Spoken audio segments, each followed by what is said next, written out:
Expo TVET at KPLB kini kembali. Pelbagai aktiviti berteraskan teknikal dan vokasional menanti anda. Sertai Expo TVET at KPLB anjuran Kementerian Pembangunan Luar Bandar di Dataran Aman Jaya Mall, Sungai Petani, Kedah pada 23 hingga 25 Jun ini. Atau ikuti secara dalam talian menerusi portal Expo TVET at KPLB 2022 dan media sosial rasmi KPLB. Jadi, tunggu apa lagi? Jom pakat pi Aman Jaya Mall!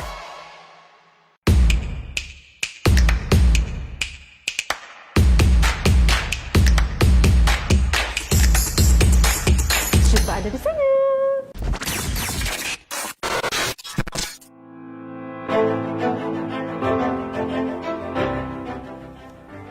Assalamualaikum warahmatullahi wabarakatuh. Salam sejahtera dan salam keluarga Malaysia. Kepada seluruh keluarga Malaysia, khususnya kepada pelajar dan belia. Kementerian Pembangunan Luar Bandar sekali lagi akan menganjurkan Expo TVET at KPLB pada 23 hingga 25 Jun 2022 bertempat di Dataran Aman Jaya Mall, Sungai Petani, Kedah. Apa yang menarik menanti anda di sana?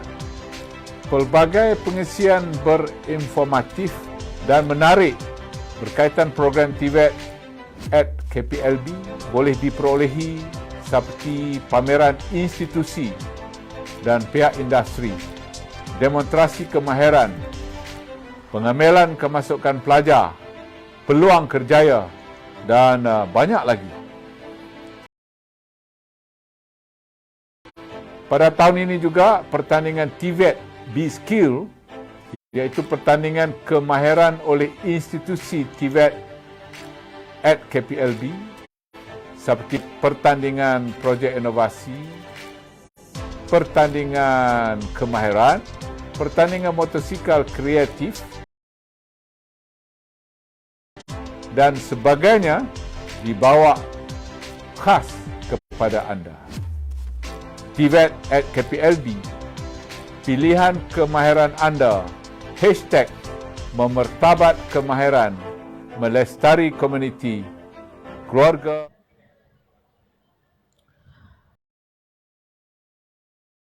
Okey, bismillahirrahmanirrahim. Assalamualaikum warahmatullahi wabarakatuh. Apa khabar tuan-tuan dan puan-puan yang berada di lokasi? Okey, untuk pagi ni kita bersiaran secara langsung di Aman Jaya Mall, Sungai Petani, Kedah untuk program Expo TVET at KPLB, dan untuk sesi yang pertama ini, okey, kita berada di zon 6, okey, bagi yang join, yang sertai sesi FB live kita sekarang ni berada di zon 6. Zon 6 ini adalah zon untuk webinar untuk keusahawanan dan juga kerjaya. So pada pagi ini kita ada sesi webinar yang bertajuk mengukuhkan potensi TVET menerusi generasi usahawan teknikal dan tenaga mahir cemerlang. So bersama dengan saya pada hari ini adalah 3 ahli panel yang berlainan bidang, yang berlainan kepakaran, yang pakar dalam bidang masing-masing.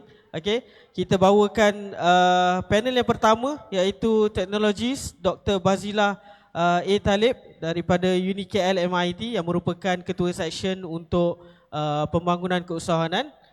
Selamat datang Doktor. Assalamualaikum. Assalamualaikum. Okey.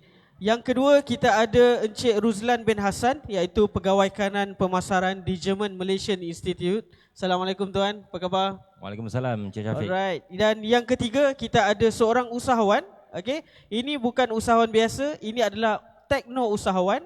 Kenapa tekno? Sebab beliau menjalankan perniagaan dalam bidang teknikal yang beliau belajar dan jadikan dia satu bisnes. Okay?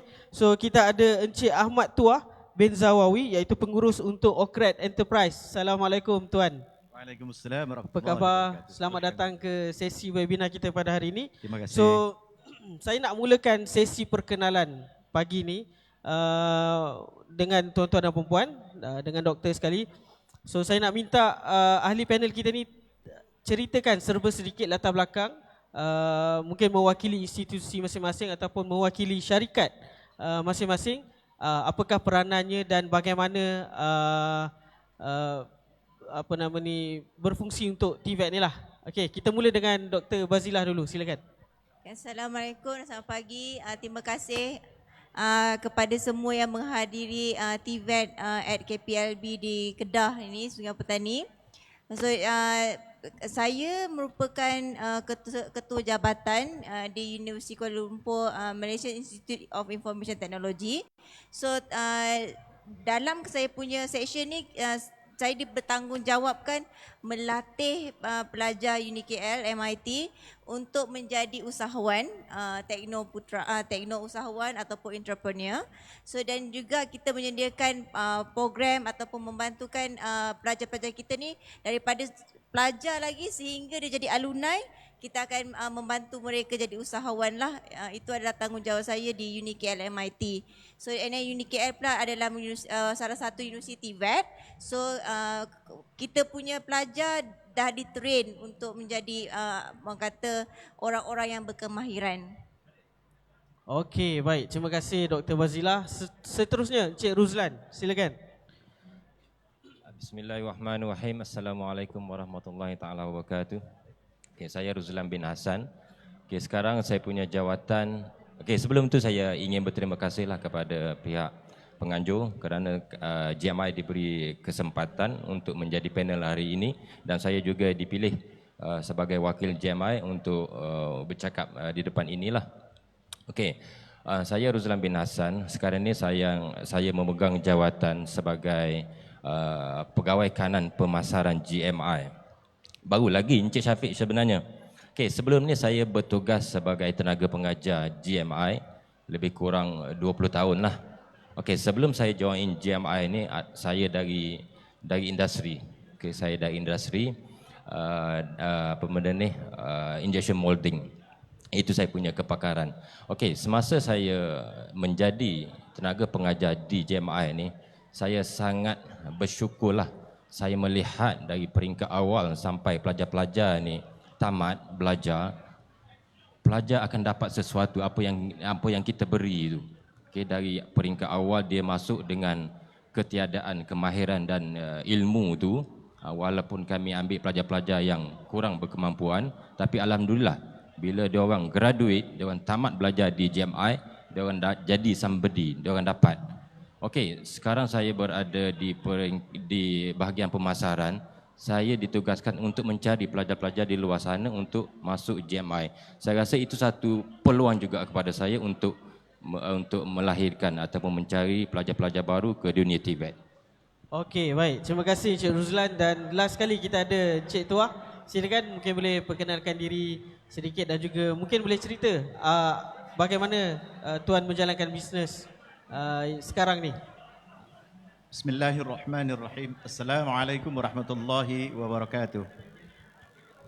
Yang saya hormati Tuan Pengerusi Dr. Bazilah dan Encik Roslan, serta kepada guru-guru dan adik-adik yang hebat-hebat di depan ni.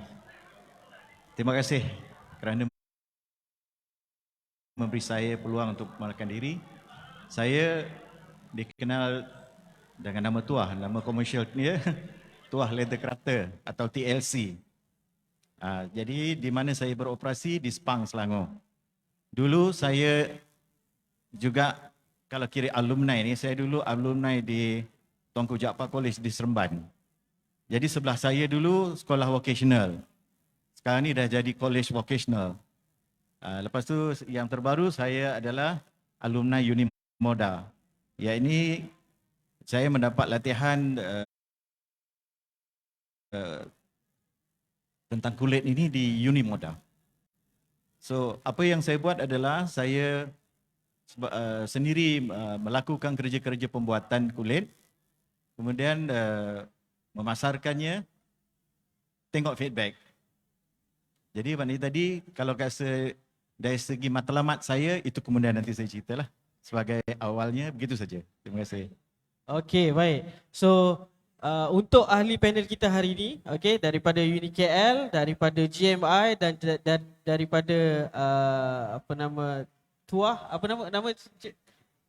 Octet Enterprise. So tiga-tiga ni ada booth kat sini. Okay, macam Cik Tuah dia bisnes dalam bidang kulit. So boleh pergi ke zon 3. Boleh cari booth Cik Tuah. JMI ada booth JMI dan Dr. Bazila sendiri mewakili UniKL ada booth. Ada satu teknologi yang Dr. Bazila bawakan hari ini. So itu adalah signifikan ataupun keunikan untuk ketiga-tiga panel yang saya bawakan pada hari ini. Dan saya nak mulakan soalan pada sesi webinar ini, soalan pertama kepada Dr. Bazila. Okay. So Dr. Bazila dia bawakan satu teknologi iaitu teknologi AR dan juga VR. AR adalah augmented reality, VR adalah virtual reality. So saya nak tanya kepada doktor, bagaimana dua teknologi ni boleh bantu untuk melahirkan tenaga mahir yang cemerlang, tenaga mahir yang bagus. Macam mana kita nak jadi orang yang ada skill tinggi dengan bantuan dua teknologi ni? Mungkin Dr. Bazila boleh ceritakan. Silakan doktor. Okay, mengenai augmented reality dan virtual reality ni, dia dalam kategori multimedia. So sekiranya minat dalam multimedia, pelajar boleh explore lagi dalam. So apa yang kita ada sekarang adalah teknologi yang di mana semua orang ada smartphone dan semua orang boleh akses satu platform yang kita panggilkan Unity. So platform Unity tu membenarkan semua user register for free dan membenarkan juga you all upload hasil kerja tu dan dijual untuk dapatkan orang kata hasil titik peluh you all lah. So dalam bila you belajar dalam multimedia, so dia ada proses di mana you will develop skill. So sebelum you develop augmented reality game ataupun augmented reality produk ataupun virtual reality produk, you akan diajar membuat jalan cerita apa yang you nak buat. So kalau you very skillful dalam melukis, dalam storyboard tu you boleh melukis karakter tu. So dan karakter tu kita akan transform dalam bentuk 3D untuk augmented reality. Kalau you just buat untuk game saja, kita panggil dan 2 dimension, so maknanya 2D. So you lukis, you draw, you buat kartun, you animate. So kalau dalam bentuk augmented reality, you kena ada skill untuk developkan apa yang you lukis tu dalam bentuk model. So you akan guna sama ada Maya ataupun you akan guna satu lagi platform kita panggil 3D Max. So depend mana yang platform yang you suka dan you familiar, you boleh guna. As long as you boleh generatekan gambar yang you lukis tadi tu jadi dalam bentuk 3D. So selepas tu you akan transfer masukkan dalam satu platform yang panggil Unity tadilah. So kalau you memang berminat, you boleh jadi dua benda. So jadi satu developer di mana you akan skillful untuk menggerakkan objek-objek tu. Satu lagi you akan good dalam untuk design the model. So ada orang yang memang skillful for both. Maknanya dia boleh model dan dia boleh menggerakkan model tu jadi dalam bentuk game. So kalau you memang minat benda-benda tu, you akan menghasilkan satu produk yang orang tengok something yang wow. So contoh buku lah kan. Apa yang saya buat sekarang ni, saya bagi idea dekat pelajar dan suruh pelajar tu jadikan buku yang you all baca dan katalah you belajar teknikal dalam lab. So gambar-gambar tu you akan jadikan AR. So you scan, you tengoklah macam mana dia masuk every single screw tu. So dalam bentuk yang lagi realistik kalau you tak perlu pergi ke lab. Sama juga VR, cuma VR ni you kena ada pakai device. Yes, you kena pakai Oculus. Ataupun ada yang jenis yang murah lah. Perbezaan teknologi Oculus ni, kalau you tak ada komputer yang sangat power untuk multimedia, Oculus tu membenarkan you render sekali. You dah siap, you boleh buat dekat pakai Oculus tu. So kalau you pergi dekat booth UniKL di booth zone 4, so you boleh experience macam mana virtual reality tu dibuat dan juga augmented reality. So you akan tengoklah bagaimana kita menghasilkan produk tu daripada story tu, daripada kita develop daripada storyboard sampailah dijadikan dalam bentuk augmented reality ataupun virtual reality. So virtual reality yang kita bawa hari ini mengenai immersive dancer. So you akan kata seperti berada di kawasan kampung yang ada pokok kelapa sawit, sawah padi. So you akan merasa berada di dalam perkampungan itu. Yang di mana augmented reality pula kita bawa produk dua, satu mewarna. So yang itu you color dan you akan nampak lah projek tu projected.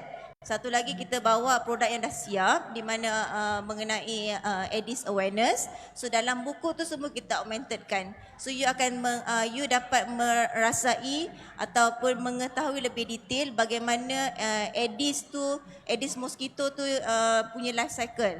So daripada telur, dekat mana telur tu berada, so you akan rasa macam you ada dekat tempat di mana nyamuk tu bertelur. So yang itu kita buat dalam bentuk augmented reality lah dari segi buku. So kalau you nak tengok lagi detail untuk belajar macam mana kita produce produk-produk ni, you boleh pergi ke zone 4. So di sana Unicare ada bawa lah. Kita ada bawa all the product yang kita nak tunjukkan dekat orang kata pengunjung lah di tapak ni. So apa yang kita boleh highlight di sini macam moderator Syafiq tanya tadi, bagaimana dia boleh melahirkan talent dia melalui skill. So di mana kalau you memang minat melukis dan you just transformkan lukisan you tu dalam bentuk yang menarik. Kalau you tak boleh lukis dengan pakai tangan, you just boleh pakai orang kata application sekarang. So you draw and then you akan nampakkan benda tu. And then kalau you memang skill dalam benda ni, banyak you boleh buat. Dan sekarang semua nak multimedia. So semua, even sekarang kalau you tengok iklan pun dah 3D dah keluar daripada TV, nampak macam real. Especially kalau you pergi dekat area KLCC. So sekarang tengah promosi movie Jurassic World. So kalau you tengok macam mana dia buat dinosaur tu look like nak keluar tu, yang itu antara 3D model lah. Itu antara skill yang you boleh develop kalau you belajar dalam multimedia. Saya ada soalan tambahan untuk doktor. Tadi saya ada dengar doktor cakap yang skill ni dia kena develop, kena buat selalu, dan AR ataupun VR ni boleh bantu. Dan katanya tadi kalau nak mahirkan sesuatu benda tu tak perlu pergi ke lab dah. So contohlah saya nak tanya satu soalan spontan lah dekat doktor. Kalau seorang pakar bedah, dia adakah possible untuk dia berlatih untuk operate tu menggunakan AR ataupun VR ni? Dia possible di mana dia boleh melihat bagaimana orang kata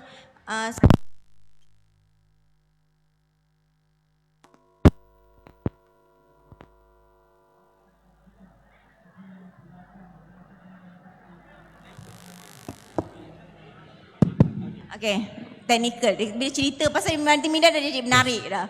So saya ada pelajar master yang di mana pelajar ni buat pasal jantung. So jantung tu kalau you tengok normal kan. So kalau you nak kalau doktor yang nak tahu every single komponen dalam jantung tu, kita AR kan dia. So dia boleh tarik benda dalam tu. So dia tarik untuk tahu dalam-dalam tu dari segi salur darah. So yang itu kita buat. So itu dah orang kata level di mana ada bawa tak hari ni? Yang jantung tu saya tak bawa. Yang itu memang ya real lah. So dia akan tunjuk every single salur darah yang ada dekat dalam badan manusia. So bila kalau dia doktor nak tengok apa benda yang berlaku dalam tu, memang dia boleh tengok dalam tu. In real lah. Yang kita bawa hari ni cuma yang modeling yang macam nyamuk, yang itu je lah. Kita tak bawa yang untuk pembelajaran tadi tu lah. Alright. Okay, terima kasih doktor, sangat menarik. Mungkin nanti boleh datang ke booth UniKL MIT ataupun booth UniKL di zon 4 untuk tengok dan rasa sendiri pakai apa Oculus tu Yang kita bawa kita pakai Oculus. Oculus tu lagi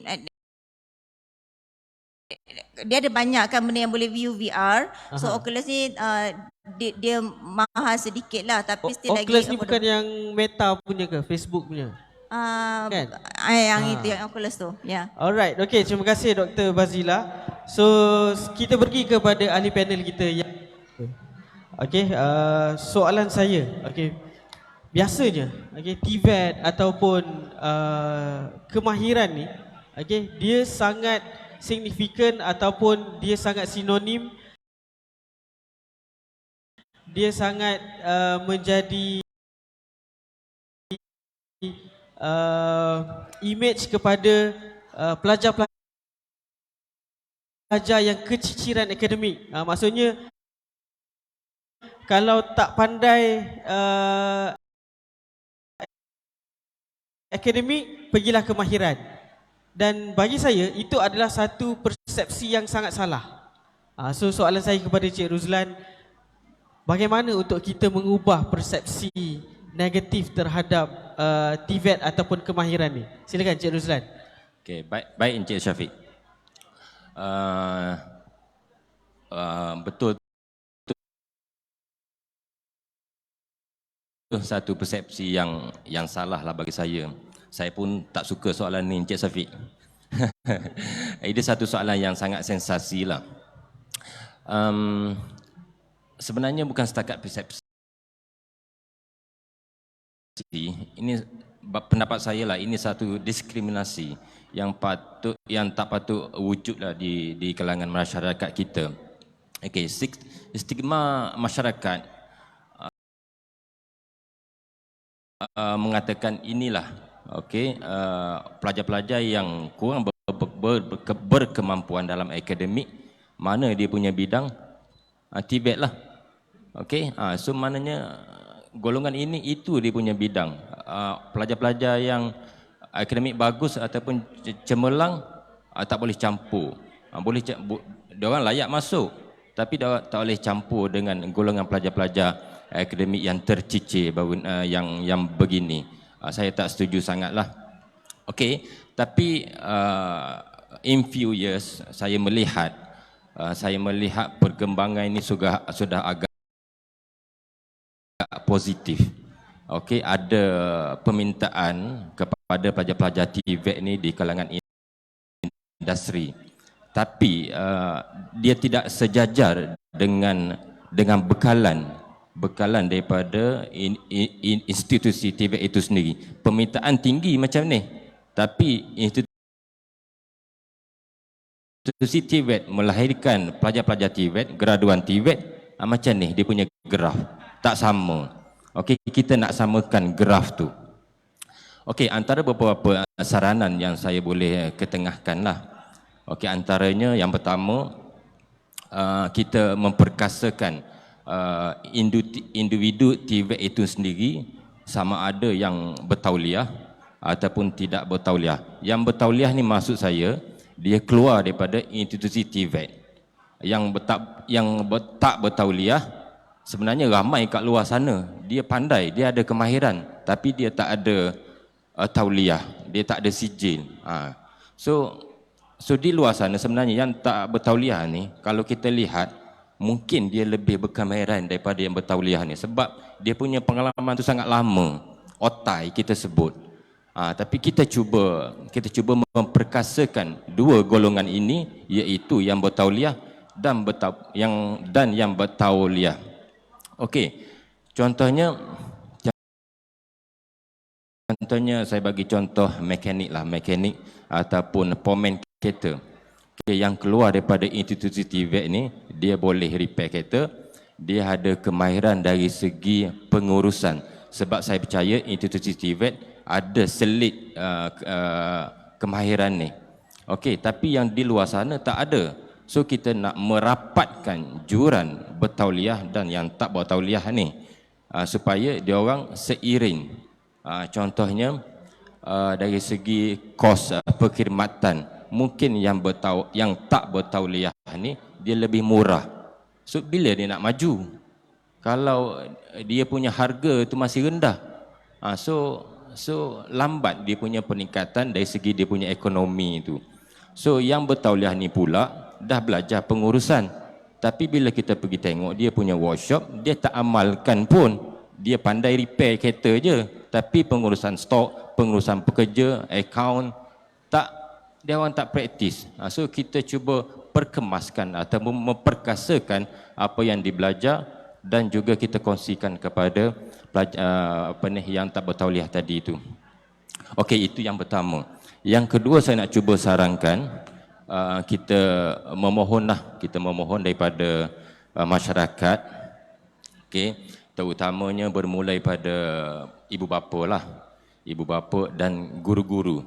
Okey, saya cuba fokuskan kepada dua golongan ni. Sebab kami di institusi TVET ni dah tahu dah keperluan graduan TVET. Di industri sangat dia orang lebih tahu daripada kami. So yang tak tahunya adalah ibu bapa dan guru-guru. So saya nak fokus kepada dua-dua golongan ni supaya ajak pelajar-pelajar, okey, kongsi dengan pelajar-pelajar supaya dia orang percaya. Sebenarnya pelajar-pelajar ni lebih percaya kepada ibu bapa dan guru-guru mereka sebenarnya berbanding dengan kami. Kami cerita ke sana ke sini, round satu Malaysia ni dia orang tak nak percaya. Tapi bila cikgu dia orang cakap macam ni, ada orang pakai. So saya mengharap sangatlah, okey, ibu bapa, keluarga dan guru-guru bercerita, kongsi dengan pelajar-pelajar, anak-anak, okey, mengatakan bahawa permintaan kepada graduan TVET ni sangat tinggi. Sebenarnya mendesak sebenarnya sekarang ni. Okay, sangat kurang.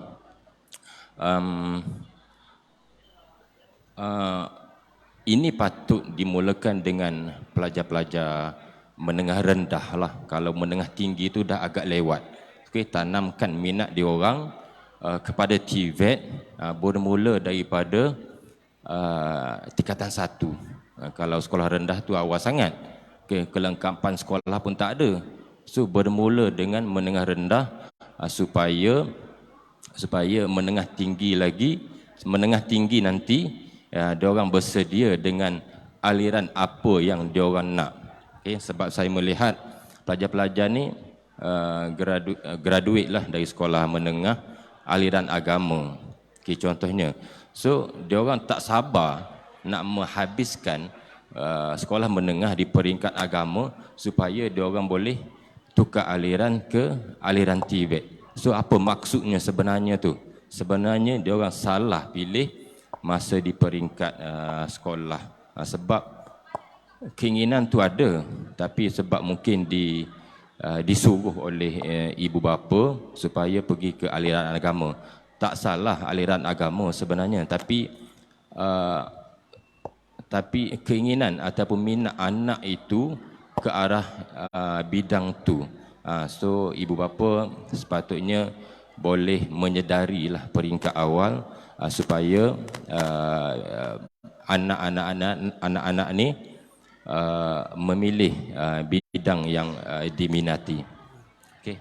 Alright, so terima kasih kepada Cik Ruzlan. So 2 poin yang saya dapat tadi iaitu pentingnya untuk kita ada tauliah ataupun persijilan lah sebenarnya. Sebab itu kadang-kadang ada benda yang daripada pengalaman saja tak cukup, perlu ada tauliah, dan kadang-kadang kita nak mengelakkan mungkin ada SOP, salah pelanggaran SOP dan sepatutnya lah. Okay? Dan satu lagi adalah pentingnya untuk memilih kursus atau aliran ni daripada sejak sekolah menengah lagi. Okey, untuk ahli panel kita yang ketiga, okey, soalan saya untuk Cik Tuah sendiri sebagai seorang usahawan yang menceburi dalam bidang teknikal ni, menceburi bisnes dalam bidang teknikal ni. So, bagaimana TVET ni okey boleh dia berperanan untuk melahirkan usahawan yang berjaya? Macam mana, apa kaitannya kita ada skill dan juga kita nak bina bisnes yang berjaya? Apa kaitan dua tu? Silakan Cik Tuah. Terima kasih. Pertamanya saya nak sentuh bahawa apa yang kita nak buat ini adalah berkaitan dengan benda yang mati dan juga orang yang hidup. Jadi kaitkan dulu antara yang mati dengan hidup ini. Maknanya kalau tak ada yang hidup ni, tak wujudlah benda yang mati tadi untuk jadi produk. Okay? Jadi sebenarnya adik-adik, kita lahir ke dunia pun sebenarnya tak ada pilihan. Mandatori kita lahir ke dunia pilihan Tuhan. Tetapi setelah kita lahir ke dunia dan sekarang kita telah berada, macam adik-adik ni saya percaya dalam bidang vocational dan teknik, tak ada pilihan dah. Maknanya pilihan kita sekarang meneruskan apa yang kita telah ada. So, ingat ya bahawa TVET ini sebenarnya dia melahirkan satu tenaga, orang yang mahir. Orang yang mahir maknanya suatu hari dia jangkakan akan melibatkan diri dalam industri ataupun maknanya dalam syarikat sebagai tenaga mahir. Biasanya syarikat yang memilih tu dia akan tengoklah dia panggil padanan perniagaan itu. Apa yang core business dia. Dia akan ambil. Terlalu banyak sekarang kalau kita tengok macam negara-negara yang hebat seperti Finland, China, termasuk juga Singapura yang tak ada apa-apa bahan pun sekarang ni mengutamakan TVET. Dengan cara dia ada usaha sama lah antara kerajaan dengan TVET. Dan Malaysia sendiri pun sekarang ini terlalu hebat. Dan menteri sini baru-baru ini juga Perdana Menteri kita Datuk Seri Ismail Sabri juga, Menteri Pendidikan kita, Menteri Sumber Manusia Saravanan, M. Saravanan, dan banyak orang memperkatakan tentang TVET. So sekarang sebagai langkah yang pertama, saya nak beritahu macam mana nak masuk dalam bidang ini. Saya tanya kepada adik-adik, boleh jawab secara jelas ataupun dalam hati. Ada tak kita mempunyai impian? Ada tak? Kalau kita tak ada impian, buat yang pertama, langkah pertama impian sebelum jadi usahawan. Kalau tak ada impian maknanya hidup kita ni mendatar je. Letaklah apa impian sekalipun, biarlah besar, jangan kecil. Biar besar, sebab apa tak rugi kita berangan-angan. Letakkan impian. Bila dah buat impian tu, kita design lah impian kita tu macam mana nak nyampai ke situ. Ya? Tak sampai pun tak apa. Mungkin kita dah jadi dalam bidang yang lain atau bidang yang berkaitan atau bawah sikit daripada itu. Nah, macam mana ya? Bila kita dah jadi seorang yang mahir dalam bidang teknikal ini, sama ada kita masuk dalam industri atau kita sendiri ada azam untuk menjadi usahawan. So, kalau nak jadi usahawan pun ada syaratnya. Pertama, kena ada ilmu. Jadi belajarlah kerana banyak tempat yang ada beritawaran untuk kita belajar. Paksakan diri sebab benda baru ni biasanya jengkel sikit. Lama-lama jadi seronok. Bila dah seronok, kita akan buat yang terbaik. Okey? Jadi, bila kita dah ada usaha, maka jadilah suatu usaha gitu. Kalau nak jadi usahawan, jadilah usahawan. Berjaya tak berjaya atas kita lah. Dengan kepakaran yang kita ada. Bagaimana saya boleh terlibat dengan bidang ini? Saya sebelum ni banyak saya terlibat dalam bidang-bidang yang lain sebenarnya. Ya, daripada sekolah bidang lain, bidang teknikal. Lepas tu bila bekerja bidang IT, bidang account, semua saya buat. Lepas tu sampai satu masa saya fikir, saya nak ke mana? Di situlah mungkin datangnya ilham. Bahawa banyak orang yang berjaya biasanya datang dari orang yang membuat perniagaan. Jadi usahawan. Kalau kita nak jadi usahawan, kena usaha barulah jadi usahawan. Kalau nak jadi usahawan tak usaha, tak boleh dapat dari title tu. Nah, bagaimana saya memulakan perniagaan tu? Saya ni dulu peminat kulit. Jadi kata orang kulit ni memang seronok lah. Memang tak tahu apa, yang tahu kulit. Yang bukan kulit pun saya kata kulit sebab ada bau kulit. Jadi kita pun belilah. Sebenarnya kat situ kita dah salah dah persepsi itu bila kita dah tahu. Bila kita dah ada ilmu, oh sebenarnya yang kita pakai ni bukan produk asal kulit. Ya? Jadi kerana itu yang sampai hari ini saya punya tagline perniagaan saya, God ori, why fake? Ada yang asli, ambil yang asli, kena fake kan? Sebab kalau kita ni orang yang tahu pasal kulit, orang pakai yang tiruan pun kita tahu ni bukan kulit. Kadang-kadang ada yang berjenama. Sebab orang kita ni, dia punya rakyat Malaysia ni, dia ni bukan pentingkan kualiti itu, tapi dia lebih kepada nama produk tu. Jadi bila ada nama tu, walaupun beli di Petaling Street, itu memang kita punya. Saya terasa jugalah benda tu sebab saya percaya dengan benda tu sebab kita percaya brand, bukan percaya kepada kualiti tu sebenarnya. Yeah. Kita tak ada ilmu, so kita pun tak tahu macam mana kita nak pilih barang kulit yang betul kan? Yeah. Betul tak? Ya, jadi maknanya tadi bila kita dah masuk dalam bidang tu, bila dah hari-hari pegang kulit, kita dah tahu. Ya, dan ada mungkin persoalannya timbul, di mana kita nak belajar ni? Belum ada Universiti Kulit Malaysia, belum ada. Kan? Jadi ke arah itu, saya difahamkan dulu UiTM ada usaha. Lepas tu UiTM lah Lepas tu UPM. Yang saya nampak betul buat adalah UniKL. UniKL di bawah Unimoda memang ada latihan khas untuk product create. Saya ada soalan tambahan. Bagaimana Cik Tuah boleh jumpa Unimoda ni? Sebab saya rasa teknikal ataupun TVET yang institusi TVET yang menawarkan kursus berkaitan dengan kulit ni sangat tak banyak lah. So macam mana Cik Tuah boleh jumpa dengan Unimoda ni? Baik. Kita istilah dia cari. Kadang-kadang kita tak cari, tak jumpa. Kadang-kadang kita mencari, kita jumpa yang lain. Jadi punca dia cari. Yang kedua, kita ingin ilmu-ilmu baru. Sebab kalau kita kata pun banyak benda yang 10 tahun lalu dia nombor satu teknologi tu, sekarang dah obsolete. Dah ada teknologi yang lebih baru. Jadi macam saya dulu, mula-mula pergilah tengok orang buat kulit. Tengok macam tu je sebab nak tahu. Lepas tu fikir nak buat dengan apa. Mungkin saya gunakan garpu sebagai mata pisau. Kan? Lepas tu fikir lagi macam mana nak buat. Saya carilah guru. Saya cari di Pahang, di Terengganu, di Kelantan. Lepas tu saya carilah. Ada peristiwa saya kena belajar di dalam reban ayam. Itu style orang dulu-dulu. Jadi saya buat sebab saya nak ilmu. Rupanya ada hikmah mengapa saya belajar dekat situ.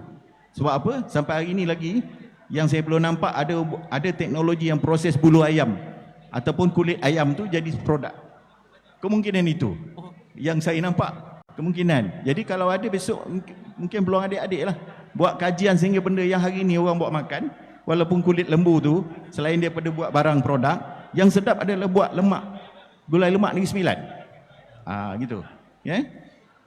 Alright. Okay, terima kasih kepada Cik Tuah. Okay, so untuk sesi ataupun pusingan yang kedua ni, okay, kita tidak ada masa yang panjang. So saya nak minta ketiga-tiga ahli panel kita ni untuk bermula dengan Dr. Fazila, mungkin boleh berkongsikan di institusi masing-masing, di UniKL ada apa, di GMI ada apa, dan dengan lebih mendalam apa yang Cik Tuah sendiri buat dalam bidang bisnes kulit apa ni yang bisnes yang jalankan. Okey, kita mulakan dengan Dr. Fazila dulu, mungkin boleh ceritakan UniKL ni tawarkan kursus apa?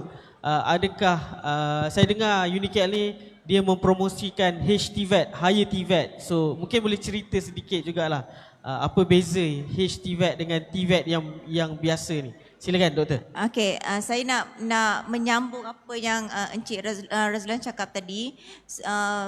Bila kita bercerita mengenai TVET, dia sebenarnya adalah kemahiran. So dia memang start daripada awal. So contohlah saya pun bermula masa sekolah. So saya pergi belajar, saya pilih Software Engineering and Game Design program. So saya memilih untuk program, masa tu saya cuma fikir saya nak jadi engineer. So saya memang nak skill jadi engineer lah that time.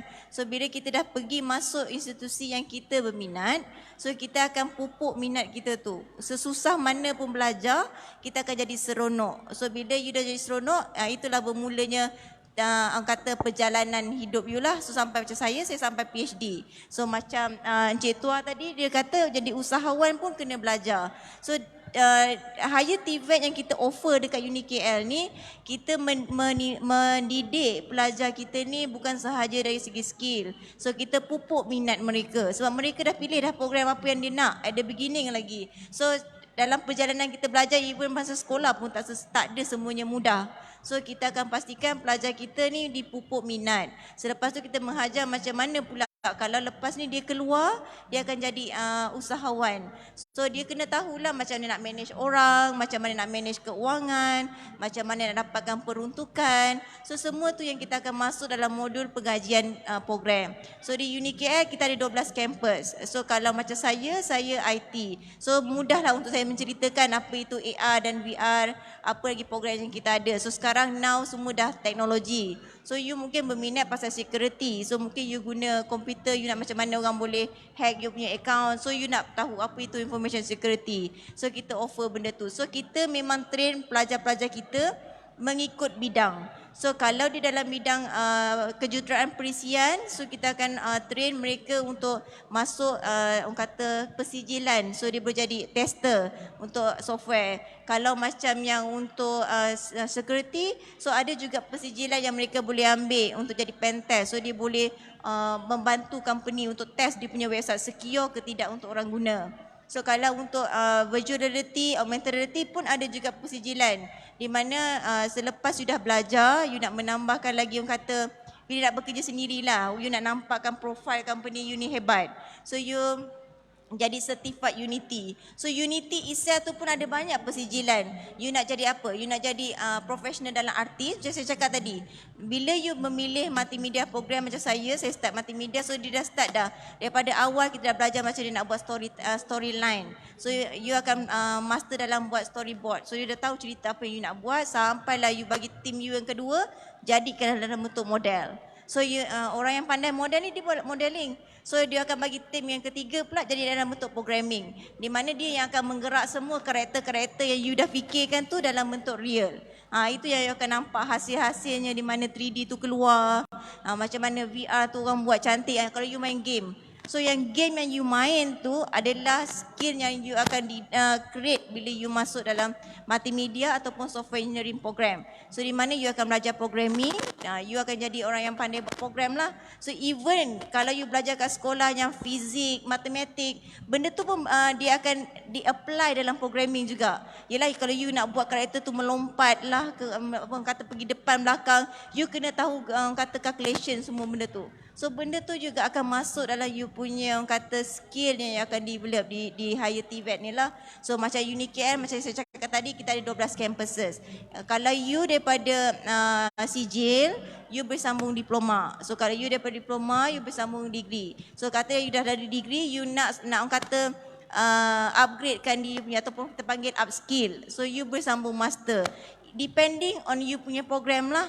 So cuma bezanya kalau dekat dalam TVET ni, kalau kita punya master, you dah develop the application, you kena test pula the verification part tu. So di mana you akan contribute pula kepada knowledge. So orang akan baca you punya artikel, macam mana you develop new algorithm, macam mana you develop, katalah you dah buat 3D, kalau nak rendering to take time, you come out algorithm di mana nak buatkan fast, kata dia punya rendering. Itu adalah yang kita offer lah di UniKL.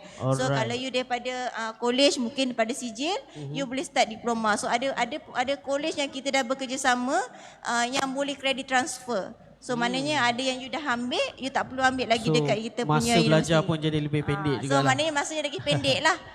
So macam saya tak ada tu. Saya daripada foundation sampai ke PhD tu kita akan follow the track lah. Habis foundation setahun sambung. Tapi kalau those yang dah ada sijil dan ada diploma, you dah belajar 2 tahun ataupun 3 tahun kan ikut you punya college ataupun institusi. So bila you sambung dengan kita UniKL, so kita akan tengoklah mana yang boleh ditransfer.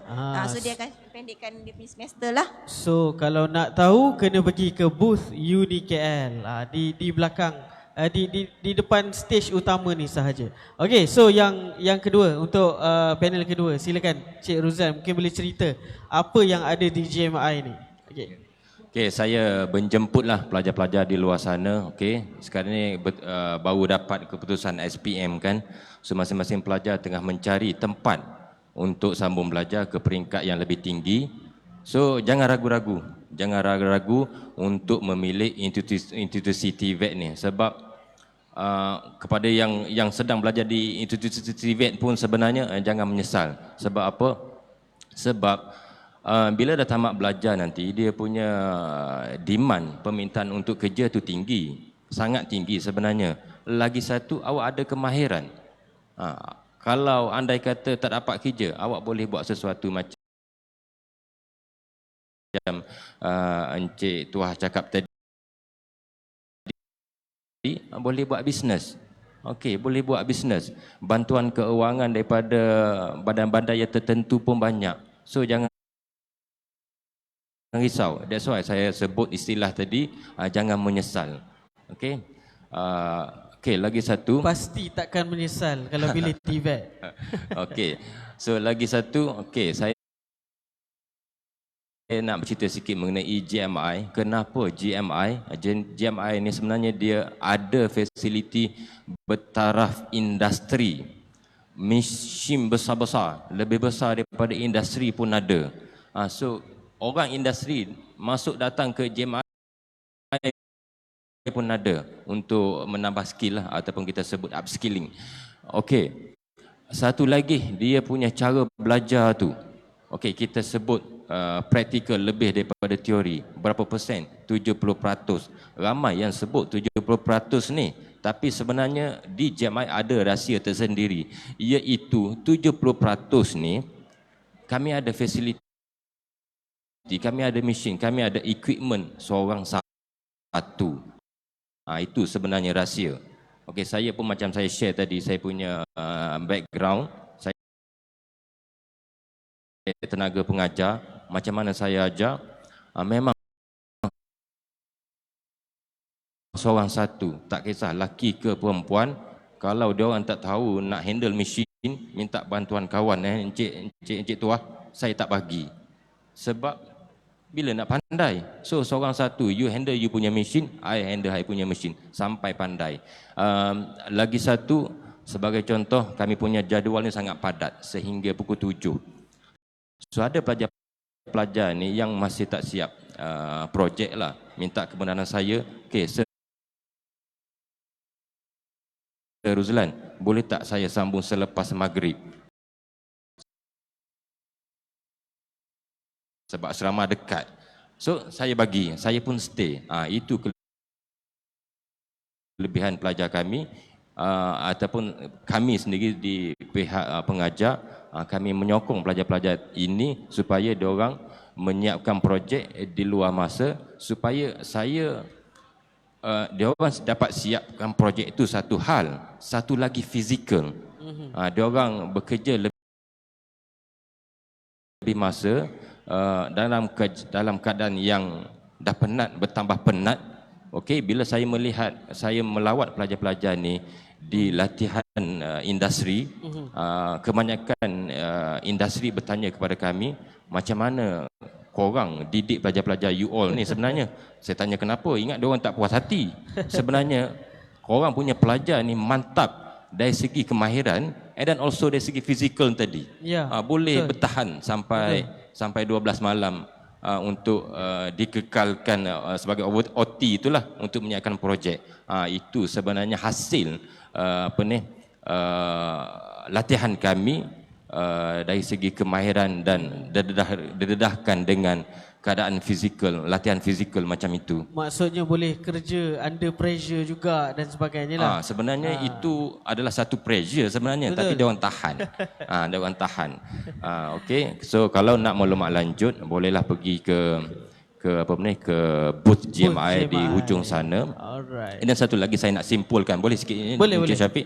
Saya nak simpulkan kepada benda ni, kepada berbalik kepada soalan yang pertama saya tadi.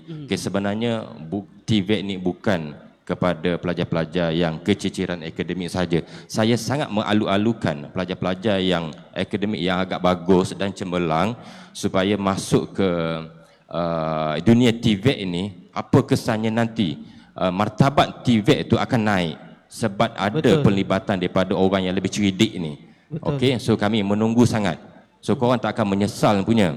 So bukan setakat martabat TVET itu akan naik, martabat pelajar itu akan naik sebenarnya. Bukan dia setakat belajar tahu mengenai akademik, dia orang tahu kemahiran. So dulu dia belajar akademik, so sekarang ni bila masuk dunia TVET, tambahan kepada dia mengenai kemahiran. So kesannya kepada negara nanti, kalau pelajar-pelajar yang tak ada kemahiran tadi, tamat belajar, nak cari susah, nak cari kerja agak susah.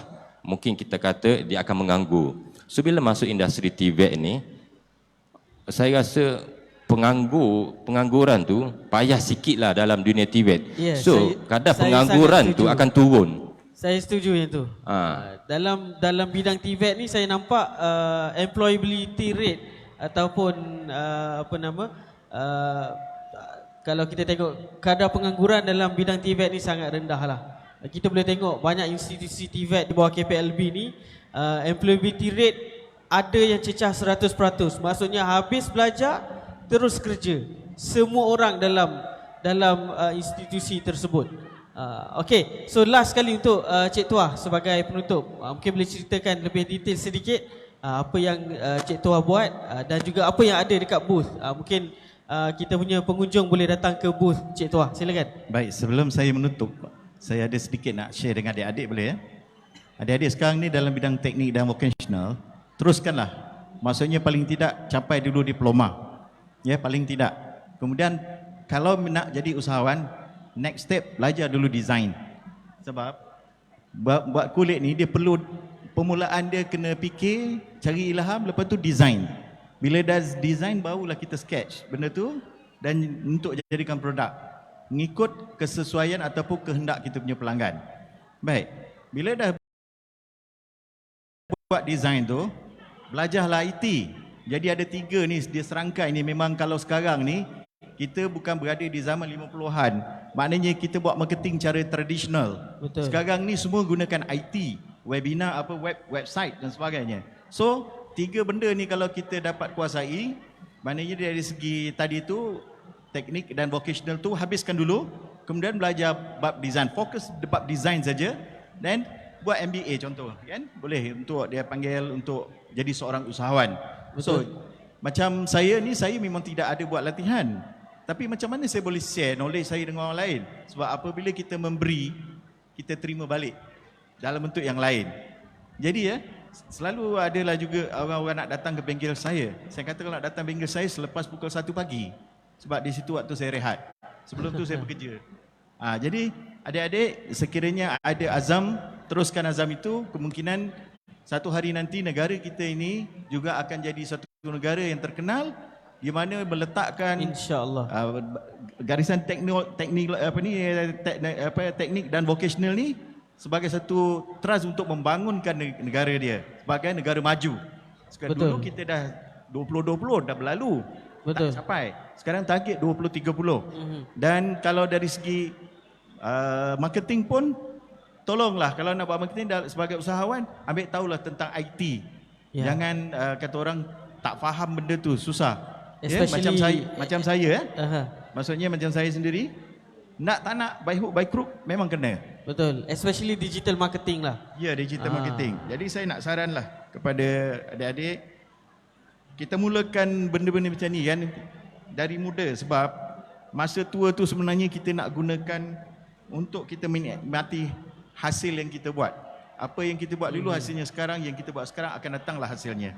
Jadi kalau macam saya ni sekarang kan, saya baru 26 tahun lah kalau diterbalikkannya. Jadi maknanya sekarang sepatutnya setengah orang dia dah tak ada lagi buat kerja-kerja macam ni. Tapi saya kerana hobi dan juga kerana saya selalu kalau tanya kenapa saya masih buat, saya kata sekadar cari duit, bayar duit api dan duit air je. Jadi sebenarnya di masa yang sama, saya memang ada niat lah kalau boleh adalah orang datang nak ambil apa yang knowledge yang saya ada tu. Jadi nak belajar dan nak teruskan benda ni. Itulah satu cara saya boleh mengajar ataupun satu kaedah saya boleh transfer teknologi kepada mereka. Alright. Okay, now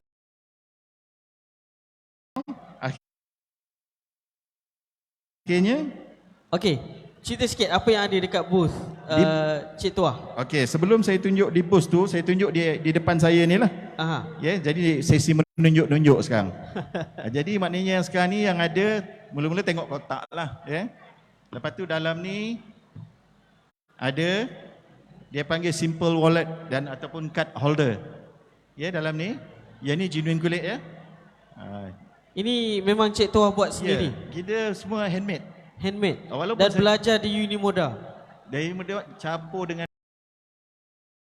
ilmu yang terdahulu. Faham. Jadi maknanya nak making good tu datanglah Unimoda. Okey. Dan Baik. maknanya saya buat hand stitch, maknanya dulu saya ada pakai guna mesin, tapi oleh kerana proses penuaan terlalu laju bagi saya, jadi saya berhenti mesin sebab saya jadi fobia sebab tangan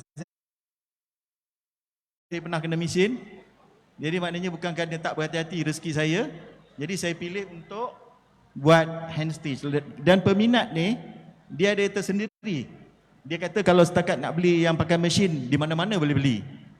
Tapi yang ni hand stitch, dia kata kalau beli 100, satu tu tetap saya punya. Saya kenal sebab dia akan ada kelainan. Di situlah uniknya. Ini satu. Yang kedua, ini long wallet. Long wallet ni dibuat juga oleh pronoun ni yang betul sebenarnya. Boleh tengok tuan. Sebutan dia Orchid. Tapi pergi SSM, dia kata tak boleh Orchid, dah ada company lain ambil. Jadi saya buat OCRET, ada orang pronoun Orchid. Jadi sebenarnya Orchid. Okay. Pronoun Orchid Enterprise. Dan satu lagi, ini yang hot sale saya, yang saya buat. Tali pinggang Tali pinggang ni saya gunakan kulit lembu double butt. Ni 10. BHG 10. Lepas tu buckle ni boleh pilih nak pakai buckle saya atau buckle bawa sendiri. Harga memang istimewa lah. Harga di pameran ini, di expo ni boleh bisik-bisik di telinga. Okey. Kalau hari lain tak boleh. Jadi kalau sahabat-sahabat semua, yang ni saya bawa ni untuk jeans ya. Dia ada untuk jeans, untuk slack, untuk orang wanita, untuk makcik-makcik, nenek-nenek, dan juga untuk budak-budak sekolah. Yang penting 100% kulit asli. Ya, kulit asli. Jadi nanti kalau sampai satu masa adik-adik akan tahulah macam mana nak test kulit ni asli ke tidak. Yang tu nanti dalam pengajian akan jumpa. Jadi saya kata cukuplah sedikit berkenaan dengan apa yang saya buat dan itulah capaian saya buat masa ini. Okey, baik. So saya nak ucapkan terima kasih dan saya tinggi penghargaan untuk kepada ketiga-tiga ahli panel kita pada hari ini, Dr. Bazila, Encik Ruslan dan juga Encik Tua berkongsi kepakaran masing-masing. Itu sebab tadi saya cakap mereka ini pakar dalam bidang masing-masing. Bidang kulit, bidang technical engineering dan juga bidang multimedia dan sebagainya. Dan tuan-tuan dan puan yang belum datang ke Aman Jaya Mall ni, pekarangan Aman Jaya Mall ni, tolong datang. Yang tengok di Facebook Live ni, tolong datang ke sini dan pergi ke booth-booth kita punya ni ataupun di institusi lain untuk explore lebih mendalam. Okey, bukan kata TVET ni dah ada degree sekarang ni dah tak boleh belajar dah dalam bidang TVET. Sebenarnya ada sangat banyak peluang yang tuan-tuan dan puan-puan boleh explore lagi untuk kegunaan pada masa akan datang. Okey, so kepada adik-adik yang berada di depan ni mungkin boleh harap boleh isi borang feedback yang kita edarkan. Okey, so insyaAllah kita akan berjumpa di sesi kedua pada esok hari. Okey, pada jam 9.30 pagi dengan topik yang lebih menarik insyaAllah. So saya akhiri dahulu sesi kita. Terima kasih kepada ahli panel kita. Kita berjumpa lagi insyaAllah akan datang. Ada peluang, ada ruang, kita jumpa lagi. So kita berhenti dahulu di sini. InsyaAllah kita akan jumpa pada sesi yang seterusnya. Sekian, Assalamualaikum warahmatullahi wabarakatuh.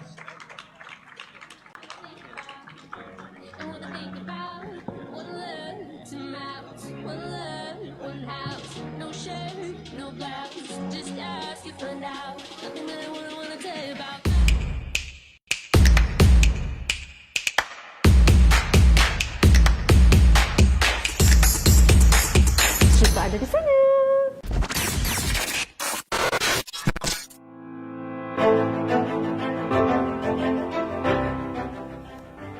Assalamualaikum warahmatullahi wabarakatuh. Salam sejahtera dan salam keluarga Malaysia.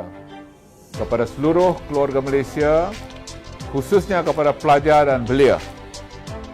Kementerian Pembangunan Luar Bandar sekali lagi akan menganjurkan Expo TVET at KPLB pada 23 hingga 25 Jun 2022 bertempat di dataran Aman Jaya Mall, Sungai Petani, Kedah. Apa yang menarik menanti anda di sana? Pelbagai pengisian berinformatif dan menarik berkaitan program TVET at KPLB boleh diperolehi seperti pameran institusi dan pihak industri, demonstrasi kemahiran, pengemilan kemasukan pelajar, peluang kerjaya dan banyak lagi. Pada tahun ini juga pertandingan TVET B-Skill iaitu pertandingan kemahiran oleh institusi TVET at KPLB seperti pertandingan projek inovasi, pertandingan kemahiran, pertandingan motosikal kreatif dan sebagainya dibawa khas kepada anda. TVET at KPLB, pilihan kemahiran anda, #memertabat kemahiran, melestari komuniti, keluarga Malaysia.